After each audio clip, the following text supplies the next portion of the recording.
গুরু নিরামিষ হেসেলের আপনাদেরকে সুস্বাগতম। আজকে নতুন একটা রেসিপি নিয়ে এসেছি, ছানা আর আলু পটলের তরকারি।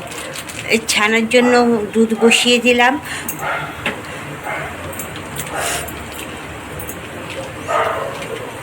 আমি ছানাটা করব দই দিয়ে। লেবু দিয়ে ছানা করলে অ্যাসিড হয়, সেই জন্য দই দিয়ে ছানা করব। এই দই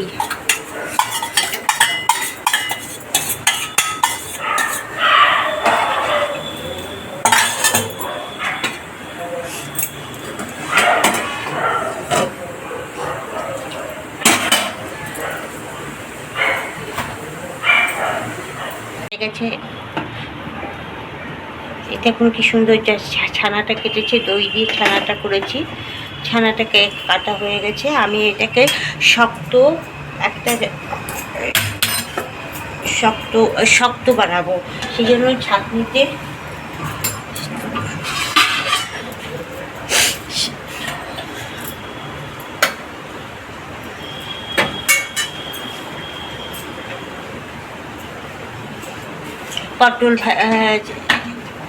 পটল ভাজার জন্য কড়াই বসিয়ে দিলাম।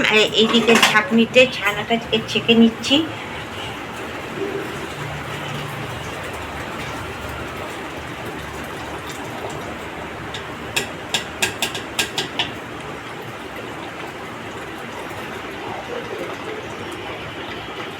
ছানাটা ছাঁকনির মধ্যে ছেঁকে আপনারা এরকম করে চেপে চেপে ছানা থেকে সব জলগুলো বের করে দেবেন।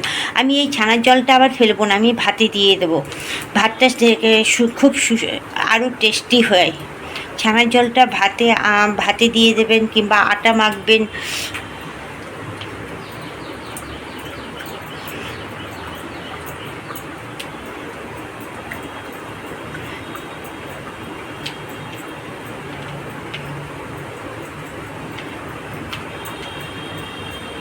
ঠান্ডা করার জন্য ছানাটাকে আমি ফ্রিজে ঢুকিয়ে দিচ্ছি।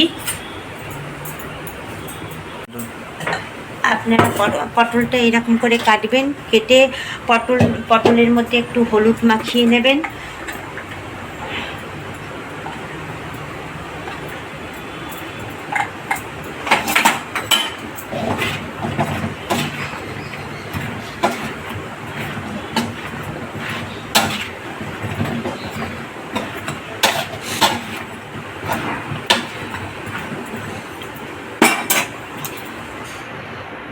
পটল ভাজার জন্য তেল দিলাম।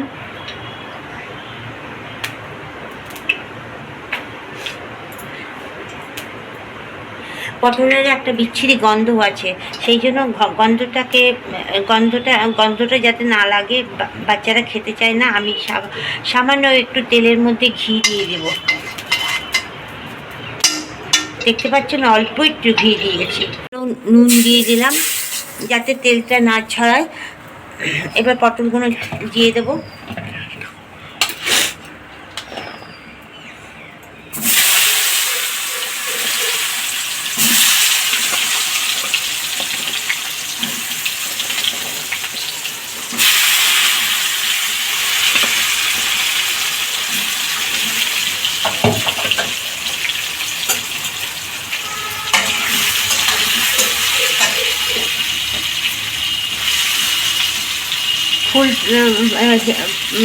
গ্যাস ফুলে দিয়ে ভাজবেন। এবার একটু সামান্য ঢেকে নিয়ে ভাজবেন, ঘিয়ের গন্ধটা উড়ে যাবে। ভাজা হয়ে গেছে, তেলের থেকে পটলগুলো তুলে নেব।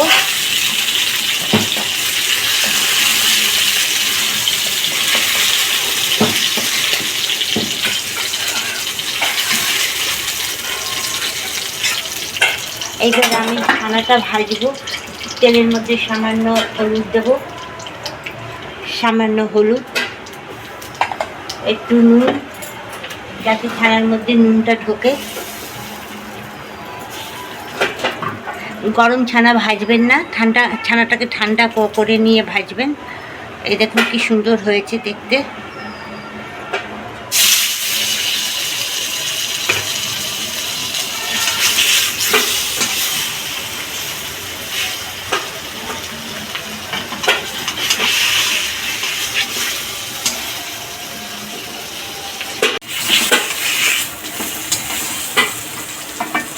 যে কয়েকজন মানুষ সেই কয়টা টুকরো করে দেবেন, গরম গরম কেটে দেবেন ছানাটাকে।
ছানাটা এদিক ওদিক করে একটু ঘুরিয়ে ঘুরিয়ে ভেজে দেবেন।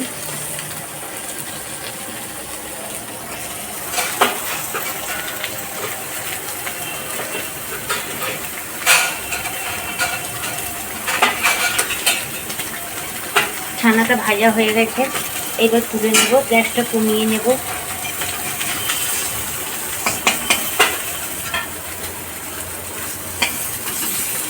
দেখুন ছানাটা ভাঙিয়ে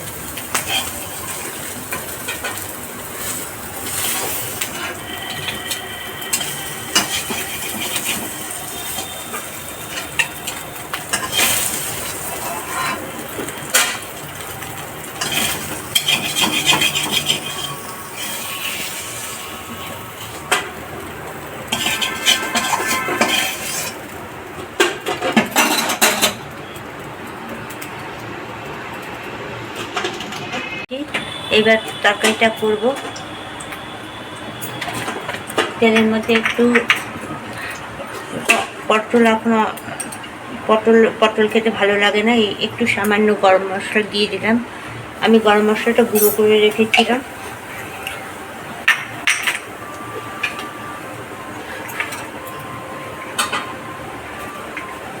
একটু জিরে দিয়ে দিলাম ফোড়নে।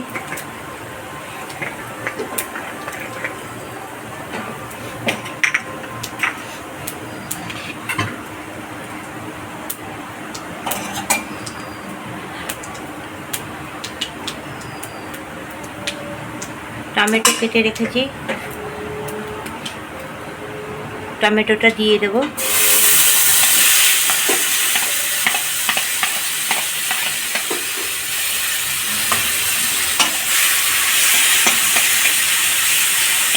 টমেটোর মধ্যে একটু সামান্য নুন দিয়ে দেবো, তাড়াতাড়ি নরম হয়ে যাবে টমেটোটা।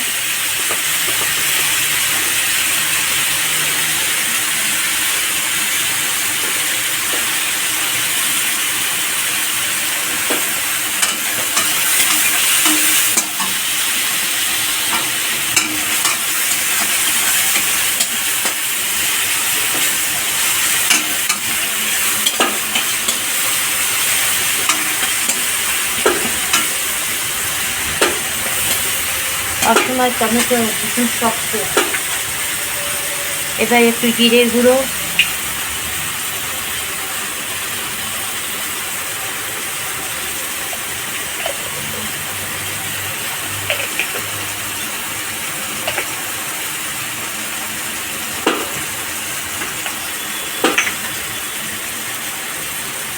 ধনের গুঁড়ো,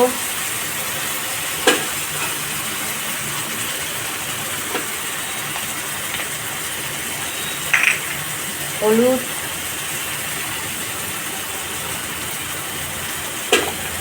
শুকনো লঙ্কার গুঁড়ো দেবো না,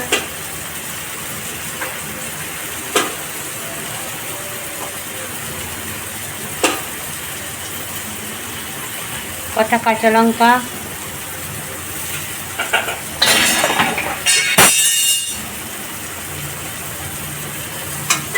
দেখি লাগবে। আর আদা বেটে রেখেছিলাম, সেই আদা দিয়ে দিলাম। ছেলেরা ক্যাপসিকাম খেতে চায় না, একটু ক্যাপসিকাম টেস্টের জন্য ক্যাপসিকাম দিয়ে দিলাম। গেটারে গেটারে গ্রেট করে দিয়েছি, মুখে দিলে ফেলে দেবে।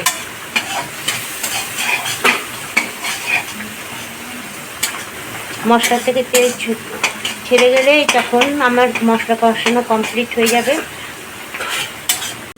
আপনারা আলু ভেজেও করতে পারেন, আলু ভেজে করলে বেশি তেল খেতে লাগবে বলে সেই জন্য আলুটা সিদ্ধ করি, সিদ্ধ করে নিয়েছি। এবার আলু আর পটলগুলো দিয়ে দেবো।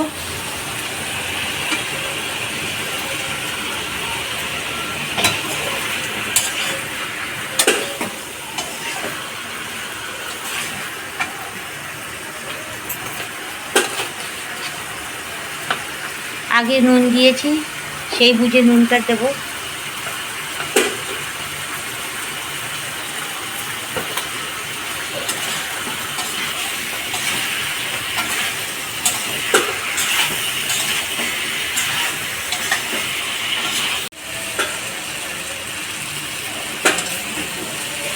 এবার জল দিয়ে দেবো, পাশে গ্যাসে জল বসিয়েছি, সেই জলটা দিয়ে দেবো।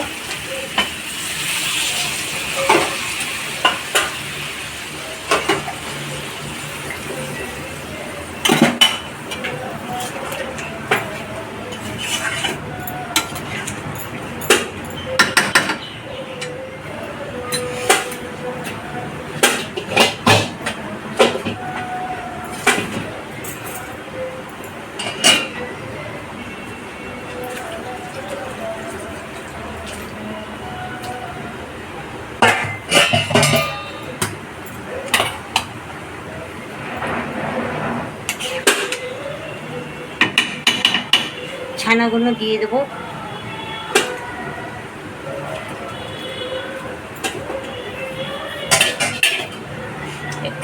এবার একটুখানি ঢেকে রাখবো।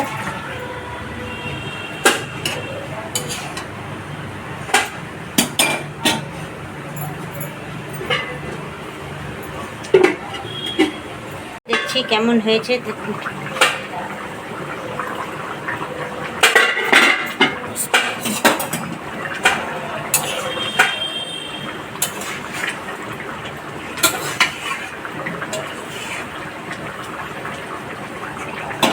এবার একটু মিষ্টি দিয়ে নামিয়ে দেবো। আমার আলু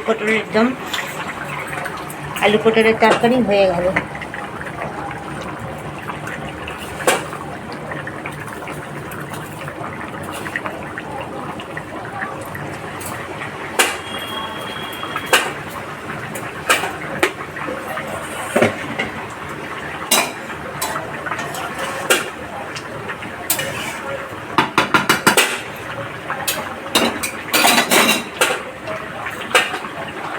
একটু ঝোলটাকে শুকাবো।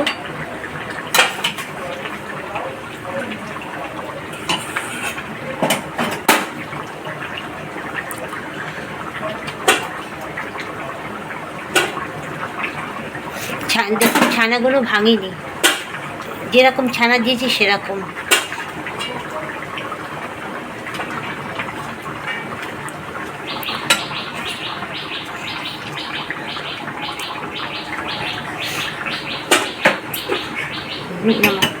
ধনে পাতা এখন দিয়ে ছড়িয়ে দিয়ে গ্যাস অফ করে দেবো।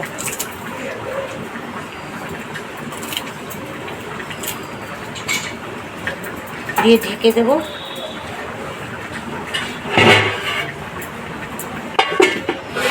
হয়ে গেল। এইবার লঙ্কাগুলো আপনি একটু ঘষে দেবেন। এই যে গোটা গোটা লঙ্কা, এইগুলো একটু ঘষে দেবেন। যে যেরকম ঝাল খায়, এখন বাচ্চারা তো ঝাল খেতে চায় না। আর আমার শাশুড়ি বয়স 64 বছর, উনিও ঝাল খেতে পারেন না। আর যদি তরকারিটা আপনার ভালো লাগে, প্লিজ লাইক, সাবস্ক্রাইব আর কমেন্ট করে জানাবেন। আমার এই যে তরকারি হয়ে গেল। ছানাগুলো দেখছেন